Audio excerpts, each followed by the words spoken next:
Hey guys, how you doing? It's Mr. C here. One of our goals for this project is to have you manage your time and to meet due dates. So, what we want to show you now is how to organize your due dates on a calendar.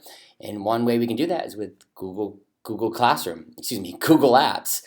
So I'm here on my drive. There's two ways you could get the calendar. You could, from your drive, press on this little waffle here and find your calendar.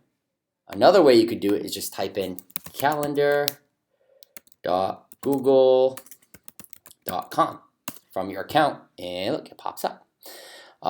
So we know that today we have our pattern project is due, uh, but next week we also have another project that's due on change, and that's due on Wednesday. So if you look here at the calendar, you can make it a daily view, weekly view. You could go to month. You could do a 4-day view. So it's kind of nice because it gives you options to organize it in a way that makes sense for you. I usually keep it on weekly view. That's helpful for me. Then over here I see the long-term calendar, and then there's other ways you can make different calendars. But for now, let's just focus on this one calendar. I'm going to go to next week because next week is Wednesday when your change over time project is due. And I'm just going to click on Wednesday, and look, poof, opens it up. You can label it or wild child. You can label it whatever you want. It doesn't matter to us. And then look at this. You could edit your event. The reason I said it doesn't matter to us because this is your calendar. You need to use the words that will remind you. All right. So change over time is due. You can change the color of it if you want.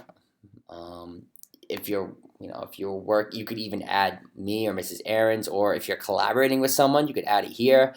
You could make it an all day, meaning it's just going to remind you all day, or if you know it's due at a certain time. So I'm going to think like before lunch would be when it's due, right?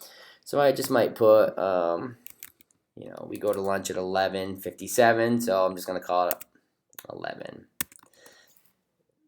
I'm going to call it 12.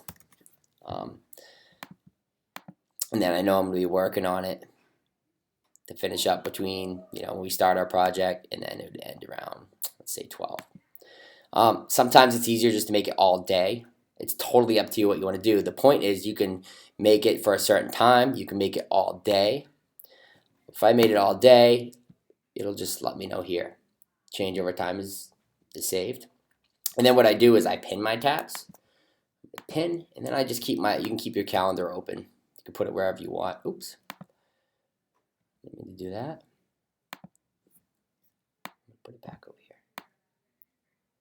All right, guys. So now I have that pin tab. You notice up here I have all the apps I use, from Seesaw to Drive to Weebly, Classroom. So this might be a nice thing for you to do also, is to pin your tabs. You can organize them. But there is how you save your calendar. I hope that's helpful.